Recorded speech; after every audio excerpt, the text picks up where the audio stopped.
I have respect just for the fact of seeing some of these photos of, I mean, this guy had some guts. When you look at the first photo, I think it was from the photo said around 1981, the first time he went down into the cave where the Ark of the Covenant is, where he found it. That is a small opening. This was not some giant cave. This is scary. It's a 100-foot tunnel leading down to the Ark of the Covenant cave, and you're going down a chimney, up a chimney, squeezing through tight places, as you say, sliding across a board with a 40-foot drop. Very precarious, very hard work. He worked from 79 to 82 on this first tunnel that he dug.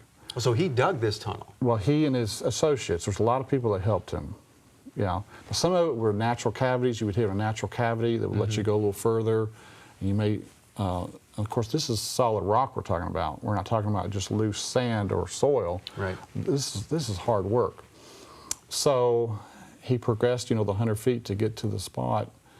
But he said this is too difficult a route to get to the Ark of the Covenant cave. And so he spent another 7 or 8 years building a second tunnel to the Ark of the Covenant cave. And we're talking a lot of money spent on the second tunnel because he thought some of the temple furnishings needed to come out. So again, building a second tunnel, a friend of mine was on the dig with Ron for about 3 weeks. He said Ron paid all his expenses. He said Ron probably paid out $7,000 in that short amount of time, and they only made 6 feet of progress. So he was in it 100%. The digging a second tunnel is another sign that he was telling the truth. He spent a lot of money for the second tunnel that was more direct.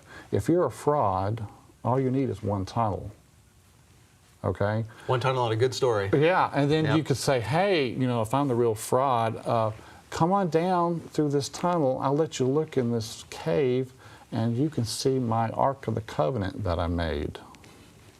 And you just pay me $5,000 and you can do that. But no, Ron wouldn't let people look into the cave. Did the high priest let people look into the most holy place? No. No, and in fact, what would happen if they did? They would die. Now, tell us a little bit about how that correlation, we don't want to get into too much detail, but I want to share that because we're at this point and we want to talk about this. So it's interesting that you mentioned that Ron was like a type of high priest that went into the holy place because others tried to go in there. What happened? Yes. Around 1995, there is a tunnel leading from Zedekiah's cave up to where the cave is north of the city wall, and they made it approximately 75 feet up this tunnel. It was 6 men, 6 Kohathites, dressed in Levitical garb. So they were serious. They must have believed They were going after the Ark, yes. Okay. Yes. They made it 75 feet up this tunnel, and God struck them all dead.